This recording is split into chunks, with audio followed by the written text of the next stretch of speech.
नमस्कार मंडळी, आज आहे गणेश जयंती. गणेश जयंती म्हणजेच आपल्या लाडक्या बाप्पांचा जन्मदिवस. मग या दिवशी बाप्पांसाठी काहीतरी खास केलेच पाहिजे ना, म्हणूनच आज मी बाप्पांसाठी झटपट होणारे रवा उकडीचे मोदक केलेले आहेत. चला तर मग आता हे मी मोदक कसे केले ते तुम्हाला दाखवते. सर्वप्रथम मोदक करण्यासाठी मी इथे सारण तयार करून घेते.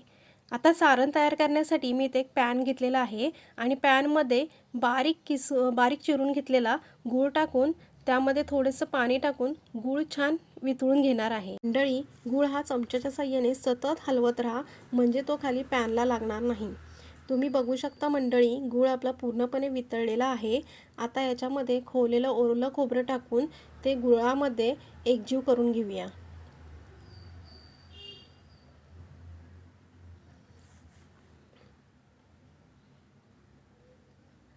खोबरं आपलं गुळामध्ये एकजीव करून झालेलं आहे. आता याच्यामध्ये विलायची पावडर व थोडंसं जायफळ टाकूया, म्हणजे सारणाला आपल्या वासही छान येईल आणि सारण चवीलाही छान लागेल. म्हणजे गणपती बाप्पा आपल्यावर खूप खुश होऊन आपल्याला छान छान आशीर्वादसुद्धा देतील, हो की नाही मंडळी? चला, आता हे सर्व आपलं एकजीव करून झालेलं आहे. आता आपण मोदकासाठी उकड काढून घेऊया. आता उकड काढण्यासाठी मी इथे एक पॅन घेतलेला आहे आणि पॅनमध्ये ना मी 2 वाटी पाणी टाकलेलं आहे. आता पाणी टाकून झाल्यानंतर त्यामध्ये चवीनुसार मीठ व थोडंसं तूप टाकून पाण्याला एक उकळी काढून घेणार आहे. मंडळी, तुम्ही बघू शकता पाण्याला छान उकळी आलेली आहे. आता आपण याच्यामध्ये 1 वाटी रवा टाकून घेऊया. म्हणजेच जर 1 वाटी रवा असेल तर 2 वाटी पाणी घ्या, म्हणजे आपली उकड एकदम परफेक्ट होईल. आता रवा घट्ट होईपर्यंत चमच्याच्या साहाय्याने एकसारखं ढवळत राहा, म्हणजे रव्यामध्ये गुठळ्या होणार नाहीत. आता रवा आता घट्टसर झालेला आहे. या स्टेजला गॅस बंद करून पॅनवर झाकण मारून एक 5 मिनटं आपली उकड वाफून घेऊया. एक 5 मिनटं झालेली आहेत. आता पॅनवरचे झाकण काढून ही उकड एका परातीत काढून थोडी थंड करून घेऊया.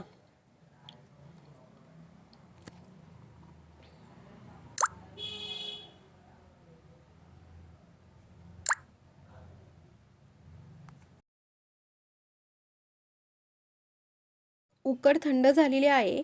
आता हाताला थोडंसं तूप लावून उकड आहे ना एक 5 मिनटं छान अशी मऊसूत मळून घेऊया, म्हणजे मोदक आपले छान मऊ लुसलुशीत होतात.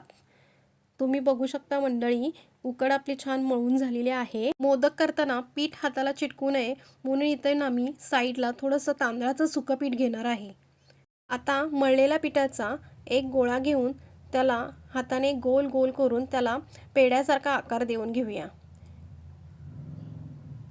पेढ्यासारखा आकार दिल्यानंतर आता त्याला थोडंसं ना तांदळाचं पीठ लावून त्याची साईडची पारी आहे ना बोटाने अशी दाबून पातळ करून घेऊया, म्हणजे ना त्या वाटी करायला ना खूप सोपी जाते.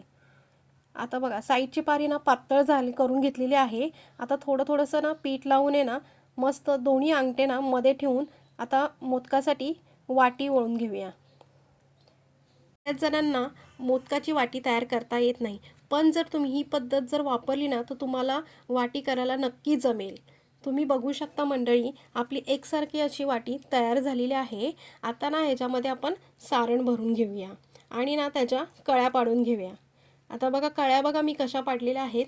एक बोट असं मध्ये आणि 2 बोटांनी असं प्रेस करत आहे. आता या पद्धतीने मी कळ्या पाडून घेते. पण तुम्ही जर हे रव्याच्या उकडीत जर मोदक केले ना तर तुम्ही कसेही करा, कशाही कळ्या पाड्या, तुमचा एकही मोदक असा तुटणार नाही, फुटणार नाही, ही गॅरंटी देऊन सांगते. आणि चवीलाही हे मोदक खूप छान लागतात. आता कळ्या पाडून झालेल्या आहेत. आता ह्या कळ्या हाताने एका डायरेक्शनने फिरवून मोदकाला मी आकार देऊन घेते. तुम्ही बघू शकता मंडळी, मोदक आपला तयार करून झालेला आहे. या प्रकारे सर्व मोदक मी तयार करून घेते. मंडळी, तुम्ही जर या पद्धतीने पहिल्यांदाच मोदक करत असाल ना तरी पण खात्रीने सांगते, तुमचे मोदक अजिबात फसणार नाहीत, उत्तमच होतील. चला मंडळी, आपले सगळे मोदक तयार करून झालेले आहेत. आता ना आपण मोदक वाफवून घेऊया.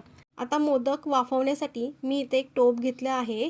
टोपामध्ये 1 तांब्या पाणी टाकून त्यामध्ये एक लिंबाची साल टाकणार आहे, म्हणजे टोप आपला काळा पडणार नाही. आता मोदक ठेवण्यासाठी एक चाळण घेऊन चाळणीला तेल लावून घेणार आहे, म्हणजे मोदक आपले चाळणीला चिकटणार नाहीत. आता आपण केलेले सर्व मोदक एक एक करून चाळणीमध्ये ठेवून घेऊया.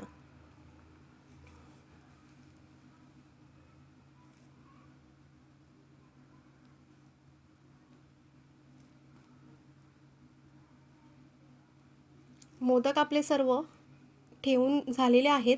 आता त्याच्यावरती ना केशराची कांडी लावून घेऊया. केसराची कांडी सर्व मोदकांना लावून झालेली आहे. आता चाळणीवर तवा ठेवून मोदक 5 मिनटं वाफवून घेऊया. रवाची उकड असल्यामुळे मोदक शिजायलाही जास्त टाईम लागत नाही आणि त्यामुळे गॅसचीही आपली बचत होते.